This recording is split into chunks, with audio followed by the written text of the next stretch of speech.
Bom, eu quero, mais uma vez, agradecer o convite que o Delcio me formulou, registrar a minha alegria de estar com vocês aqui.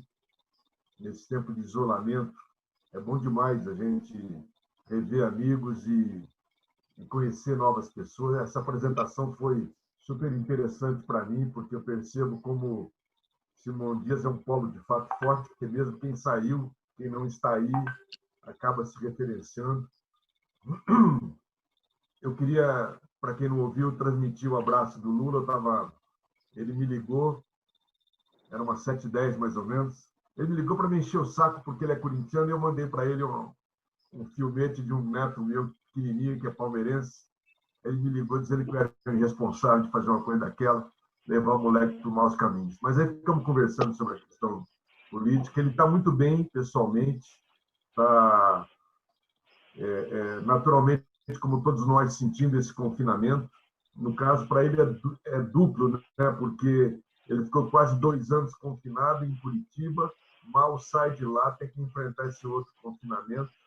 E para uma figura como ele, que é necessariamente social, ele precisa. Eu sempre digo que o raciocínio do Lula é um raciocínio dialógico, ele se faz no diálogo, na conversa. Sempre foi assim, ouvindo muito. Então, para ele, esse tempo está particularmente penoso.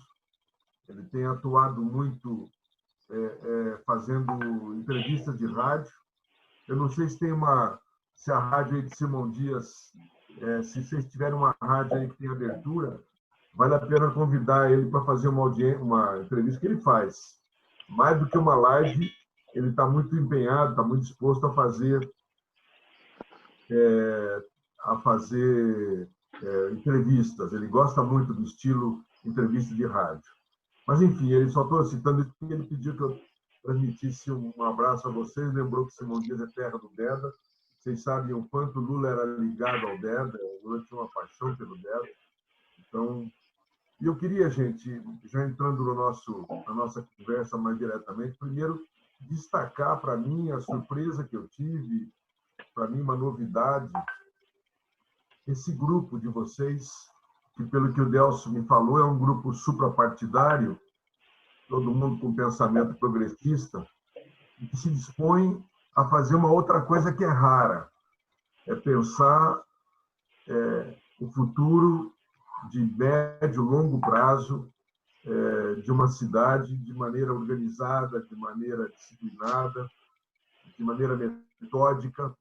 Isso é uma realidade no nosso país. O Brasil nunca e as cidades em geral, raramente você tem gente se dedicando a pensar o depois da manhã, a pensar estrategicamente quais são as vocações, qual é o modelo de desenvolvimento adequado. Eu estive lendo com cuidado o material que vocês têm trabalhado aí junto com o Delcio, fiquei muito bem impressionado com essa disciplina, com esse cuidado em pensar um futuro de modo que você possa organizar as ações taticamente para que elas convirjam para esse objetivo estratégico, né, para esse objetivo de repensar uma cidade. Eu tive na minha vida uma experiência muito interessante quando, em 97, o Celso Daniel, então prefeito de Santo André, me convidou para trabalhar na cidade de Santo André. Tive o privilégio. O Celso era um grande gestor e um grande formulador. E uma das coisas, quando eu li o material de vocês, eu imediatamente lembrei, foi do Celso Daniel, porque o Celso era nós tínhamos em Santo André exatamente um projeto que era para pensar a cidade para 2020, na época. Estou falando de 97, 98, e a gente pensava, todo o projeto que envolveu a cidade, pensava a Santo André para 2020.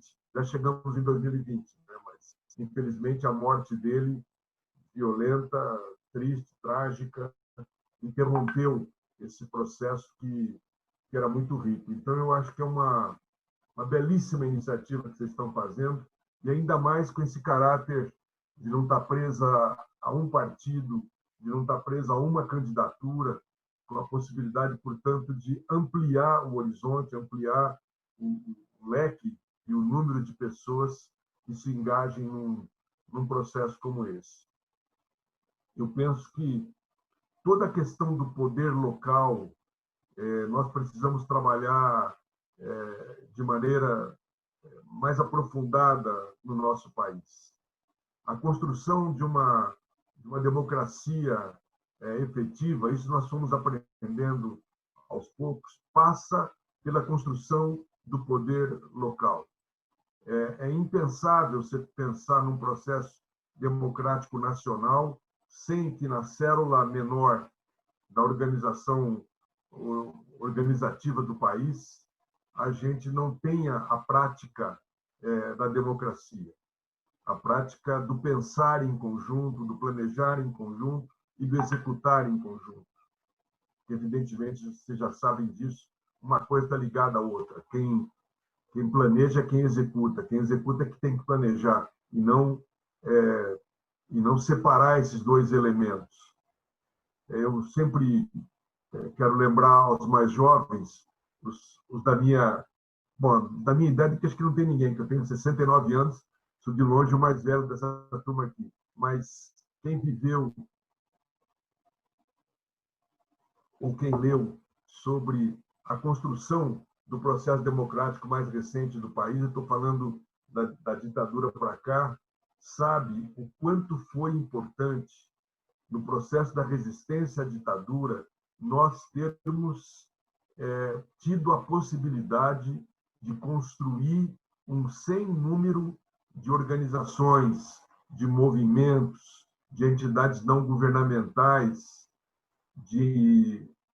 enfim, das mais variadas iniciativas em torno da questão do poder local, em torno da questão do exercício da cidadania no seu local de trabalho, no seu local de moradia, no seu local de militância e de atuação.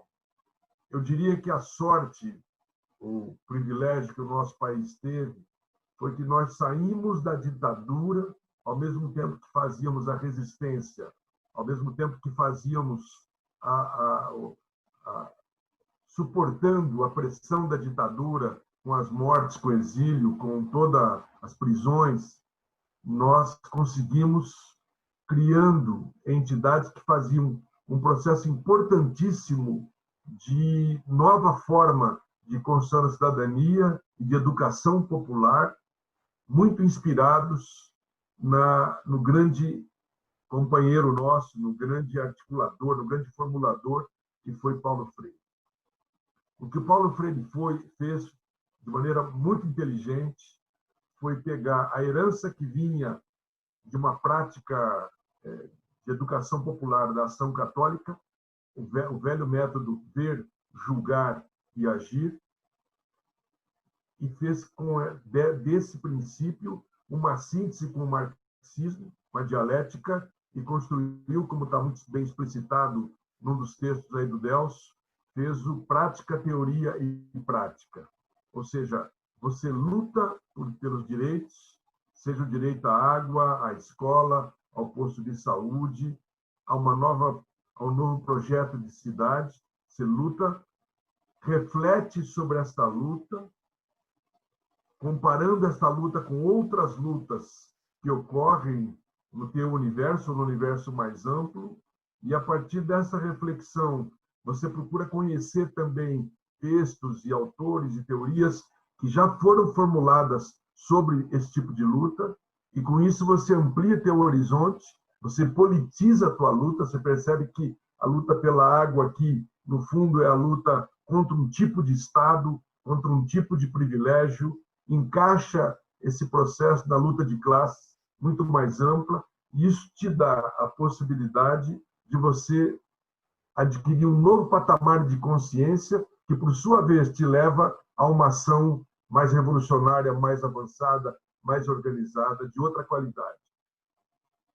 E foi assim, pessoal, que nós, praticando esse método de maneira generalizada naquele período, fomos construindo as entidades nacionais, construímos a Central Única dos Trabalhadores, o novo padrão de sindicalismo, construímos os novos partidos de esquerda que foram surgindo ao período, construímos entidades como a Central de Movimentos Populares, o MST, enfim, todas as formas de luta, a renovação da CONTAG naquele período, a retomada, né, da CONTAG de maneira combativa, fomos construindo, então, um processo extremamente fecundo em que maiorias e minorias excluídas foram se organizando e foram à luta. Mulheres, negros, índios, LGBTQ+, e assim por diante. E quando nós tomamos posse por uma escolha dos governos municipais, das câmaras municipais, quando a gente decidiu que a nossa tática implicava em um pé dentro e um pé fora da instituição, ou seja, a gente seguiria fazendo lutas sociais, mas íamos nos apropriar também do espaço institucional, nós tentamos, naturalmente, nos projetos locais, levar a carga desse conhecimento, dessa experiência, dessa visão ideológica de construir o poder local de maneira democratizada, de maneira em que fosse devolvido para o povo a capacidade da participação, da formulação e do governo coletivo, do governo partilhado, através dos conselhos populares, dos conselhos setoriais e através de mecanismos como foi e é o orçamento participativo. Aí que nasce, portanto, essa consciência de que nós só vamos mudar o Brasil se nós conseguirmos mudar Simão Dias. Nós só vamos mudar o Brasil se nós conseguirmos criar no conjunto do país, naturalmente, as mobilizações de classe, as mobilizações da luta de classe, própria da luta de classe, do avanço da organização dos trabalhadores, mas com um pé fincado na mudança de qualidade de vida do povo. E isso não se faz, evidentemente, praticando métodos autoritários para depois construir a democracia. Ou se começa já, ou não se começa nunca.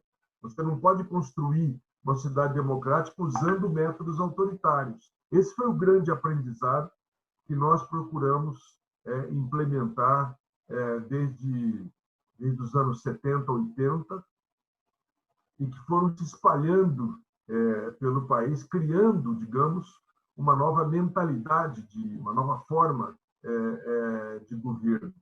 De tal sorte que, quando nós vencemos as eleições em 2002, não por mérito apenas do Lula, claro que ele contribuiu muito, até pela maneira pessoal com que ele encara o mundo, encara a política, essa coisa que eu acabei de me referir, a questão do ouvir, do escutar. Ele sempre nos dizia: quem escuta o povo tem mais chance de acertar e menos chance de errar.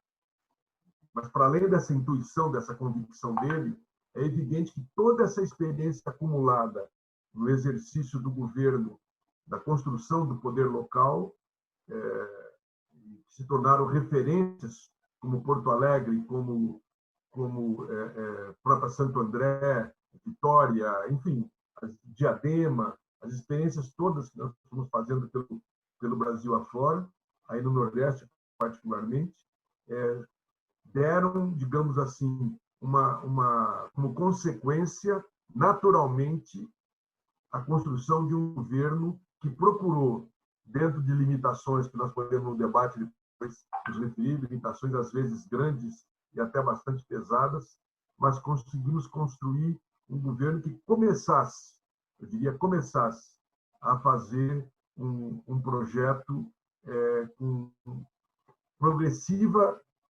ampliação dos mecanismos de participação popular. Então, tanto assim que nós realizamos as conferências setoriais, criamos ou restauramos um número enorme de conselhos setoriais, criamos o Conselho Nacional de Desenvolvimento Social e Econômico, e procurávamos, em cada ministério, em cada área, estabelecer, o Humberto, que está aqui, é um dos atores, um dos sujeitos muito importantes desse processo, criar unidades de demarcação de territórios, e também, em cada um desses territórios, seria bom depois, bom, o Humberto já deve ter falado isso para vocês, você já conhece, mas foi uma das experiências muito, à época, prósperas, infelizmente não continuadas, depois, de uma nova concepção do planejamento de uma área, de um território, de um setor, e assim por diante. Eu diria para vocês que essa questão do planejamento coletivo, da participação, ela não é importante apenas para dar conteúdo para um padrão democrático real, que não seja apenas o padrão democrático formal. A democracia representativa, no nosso caso, tem que necessariamente se complementar com uma democracia participativa, senão ela não é democracia. Senão ela não avança para os aspectos essenciais da democracia, que é a democracia econômica, que é a democracia social, que é a democracia cultural. Ela se restringe apenas ao formal, ao representativo, que nós sabemos convive bem com o capitalismo. Com esse tipo de democracia, o capitalismo consegue conviver. O que ele não consegue conviver é com a democracia real, a democracia, como eu já falei, social, econômica e cultural. E aí o elemento da participação é fundamental para que outros aspectos da democracia ocorram de verdade. Tanto é verdade que, se você olhar bem, dos projetos sociais nossos, a imensa maioria não estavam programados no programa de 2002, 2006, 2010 ou 2014. Os principais programas sociais nossos vieram da onde? Dessa relação tensa, dialética, difícil entre os movimentos sociais e o governo, mesmo o governo nosso. Ninguém vinha aqui para Brasília para elogiar o Lula ou para manifestação de apoio ao governo, só vejo agora, da direita apoiando o Bolsonaro. No nosso tempo não tinha isso, não. Brasília vivia cheia de gente, cheia de manifestações, mas eram desses setores organizados que exerciam a democracia, seja através dos mecanismos desenvolvidos dentro do governo, aí me referia aos conselhos e às audiências públicas e tal, mas, sobretudo, através dos movimentos organizados que pressionavam o governo, exigindo os seus direitos, exigindo novas políticas. De onde nasceu o ProUni? De onde nasceu o Minha Casa Minha Vida? De onde nasceu o Luz para Todos? E assim por diante.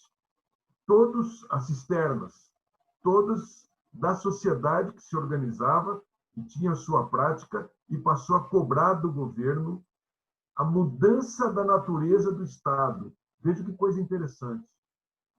Eu diria que o principal avanço que nós fizemos nos nossos governos foi quando nós conseguimos, através até de um certo contorcionismo, forçando barras, abrir, quebrar a lógica de um Estado que, vocês sabem, é feito pela burguesia, pela elite, para a elite e fechado para a elite, sobrando para os pobres as migalhas. Então, quando, lá no MDA, através da ação do MDA, o Ministério do Desenvolvimento Agrário, nós conseguimos forçar o Banco do Brasil, a Caixa Econômica, o BNDES, a passar a financiar cooperativas de trabalhadores de sem terra, de catadores de material reciclável, é essa ação que nós conseguimos forjar, eu diria de maneira muito inicial e incipiente, uma mudança do funcionamento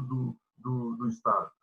Quando o Lula dizia para o Palocci, Palocci, acabou a história de que dinheiro para rico, nos governos, sempre foi assim, dinheiro para rico, para as empresas, financiamento e tal, é colocado na coluna do investimento público para a economia.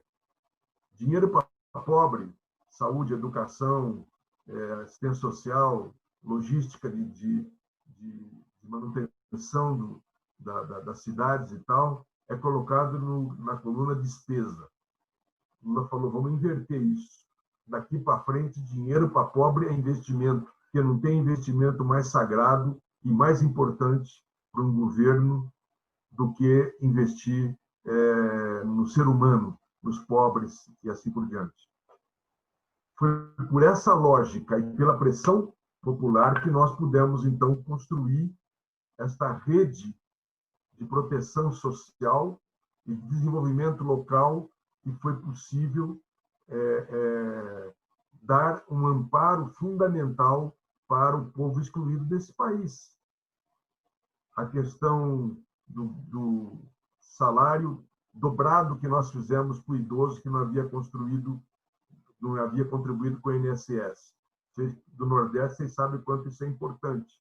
O Estatuto do Idoso é que permitiu. A questão da ampliação infinita do Bolsa Família, a questão do financiamento da agricultura familiar, a questão das cisternas, Luz para Todos, Minha Casa Minha Vida, tudo isso é como fios que se entretecem e constroem uma rede. Assim como o nosso corpo descansa gostosamente numa rede, nós conseguimos dar amparo através dessa rede para que a miséria fosse radicalmente ou significativamente reduzida no país. E vejam que interessante, o quanto isso é importante. Nesse processo, as cidades, o poder local, foi estimulado e foi agraciado fartamente pelo nosso governo através das políticas públicas. Toda a construção do que vocês ouviram falar e viveram com os PACs, com a política de educação, com a política de saúde, a criação do SUAS na assistência social, qual que era o destino dessas ações? Eram todos os municípios, e sem discriminação. Eu tenho dito para os nossos companheiros, e se algum de vocês for candidato a prefeito agora, se prepare, que acabou a mamata dos prefeitos que vinham a Brasília ou através dos seus parlamentares, e sobretudo através das suas associações, e recebiam recursos importantes para mudar a cara do seu município, seja do ponto de vista de infraestrutura urbana, seja do ponto de vista de apoio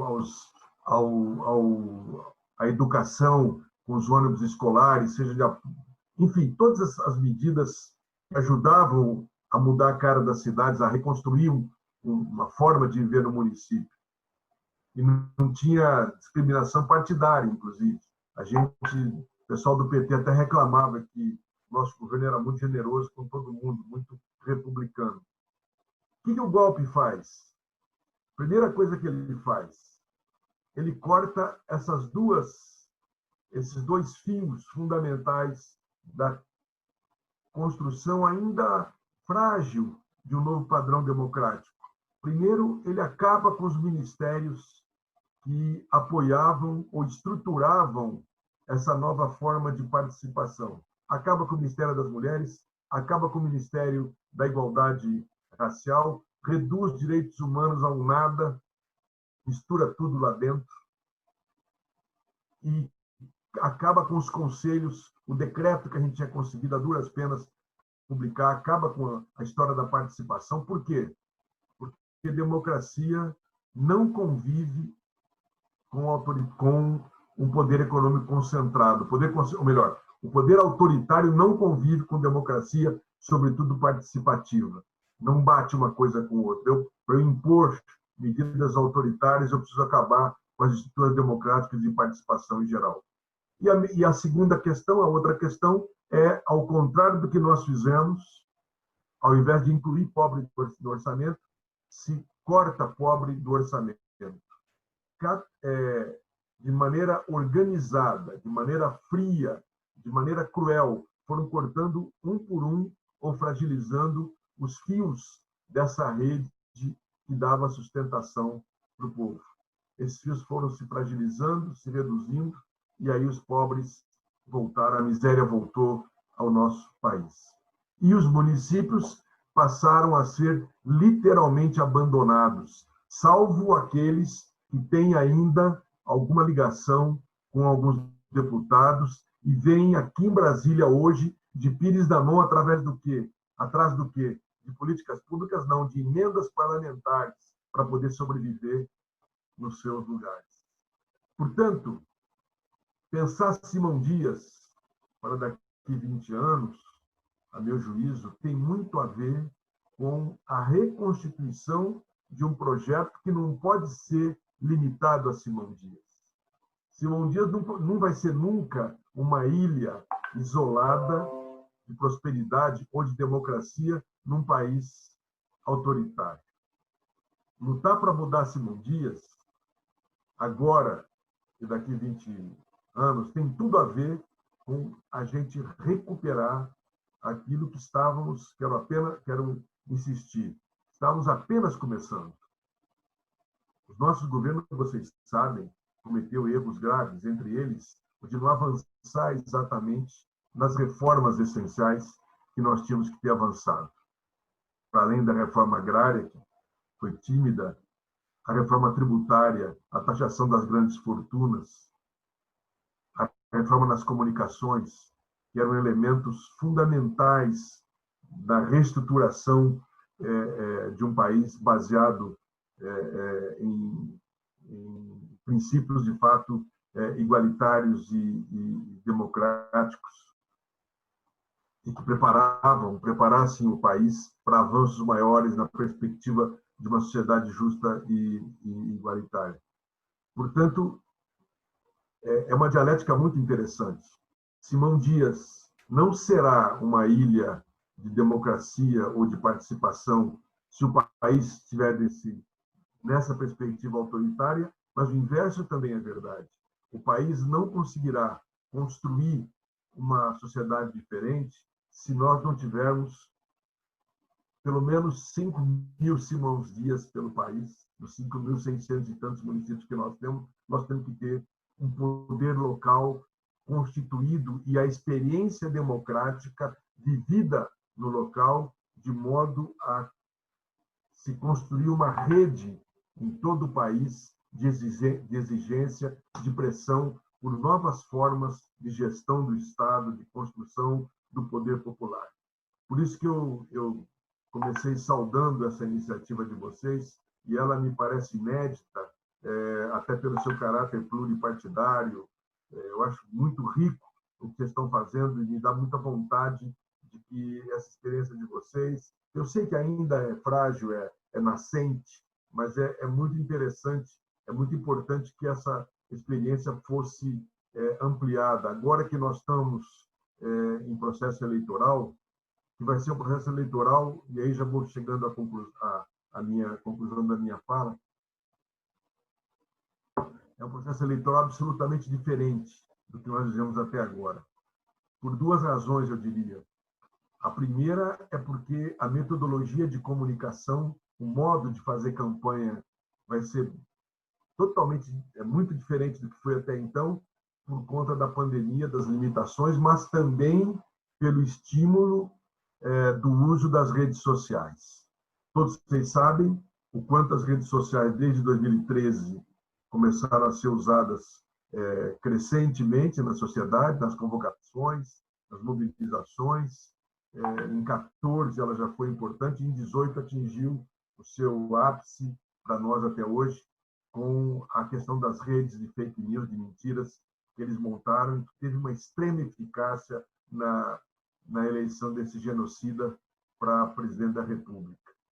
As de 20, mais do que as de 18, serão marcadas pelo uso fundamental, essencial das redes sociais. Nós não sabemos quando teremos, de fato, nesse ir e vir desorganizado que nós estamos vivendo, não sabemos quando poderemos ter, de fato, um contato aberto e contínuo com o nosso povo.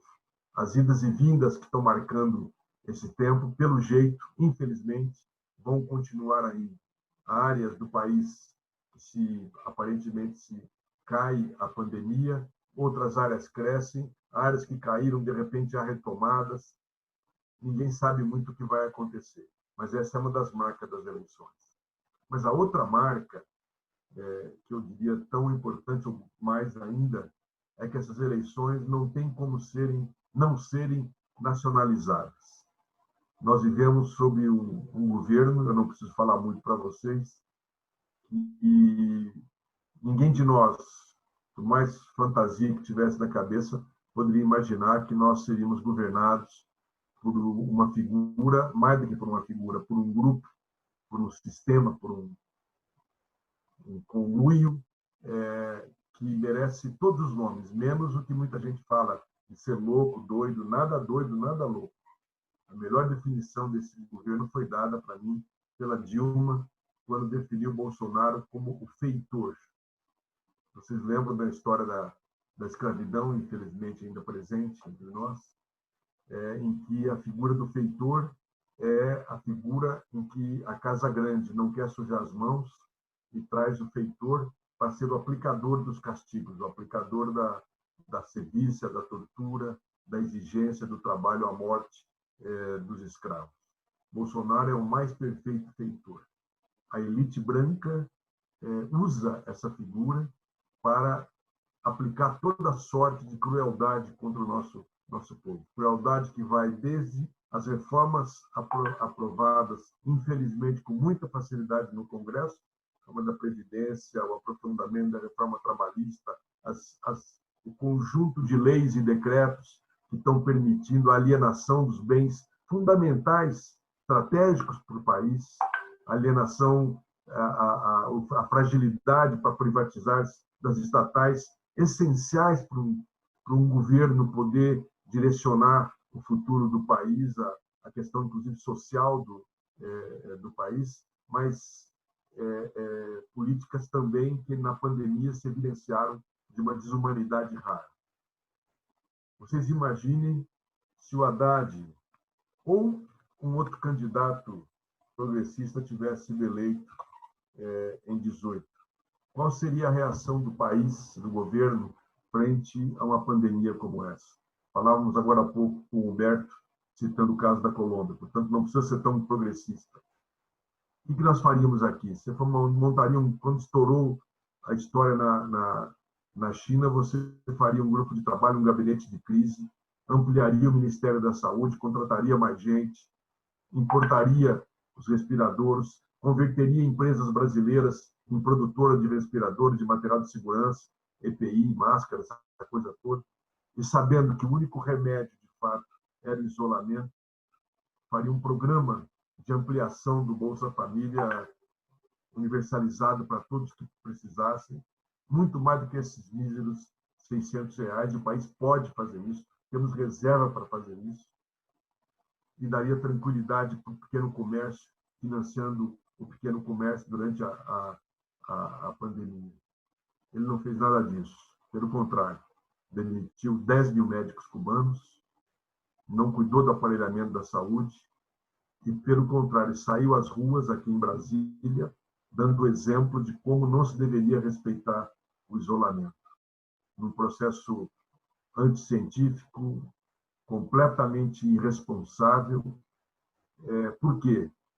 Não é por inocência, não é por loucura, é porque, por frio neoliberalismo, por frio projeto dessa gente, como quem ia morrer majoritariamente ou sofrer era pobre e preto de periferia, pouco importava. Essa é a verdade. Essa é a verdade. E quanto antes a pandemia fosse fazendo o que eles chamaram de imunidade de rebanho, ou seja, quanto mais se alastrasse rapidamente, era melhor, para em seguida já a economia retomar. Totalmente diferente de países que levaram a sério o isolamento, que levaram a sério os processos, coordenaram com as províncias regionais o trabalho e hoje já estão trabalhando normalmente, ou quase normalmente. Aqui no Brasil, a descoordenação, o ataque permanente aos processos organizados, nos levou a esse processo, a situação em que as pessoas ficaram entre o medo da doença e o medo da fome. Portanto, as eleições municipais não podem passar sem um processo principal, prioritário, de conscientização do nosso povo. Não podemos apenas catar voto, não podemos apenas pensar em trocar A por B nas prefeituras, não. Nós temos que usar esse momento eleitoral para fazer um processo de conscientização e de informação do nosso povo. O processo que vocês estão fazendo aí em Simão Dias pode ser de grande utilidade se ele apresentar para os candidatos, de fato, uma proposta, não apenas de pensar a cidade daqui 20 anos, evidentemente, que é muito importante, mas pensar os 20 anos a partir de agora e o que é necessário para fazer para elevar o padrão de informação e de consciência do nosso povo, de modo que o povo comece a ter um mínimo de senso crítico em relação às fake news, em relação às mentiras todas, em relação à troca tradicional do voto por uma dentadura, por um guarda-chuva, por uma viagem de ambulância ou por coisas desse tipo, e que as pessoas possam, então, ir crescendo na cidadania, na consciência, e, de fato, fazer da cidade de Simão Dias, das cidades todas do Brasil, células locais de construção de um novo padrão de poder local, um novo padrão de consciência. Sem isso, é a tragédia que nós estamos vendo.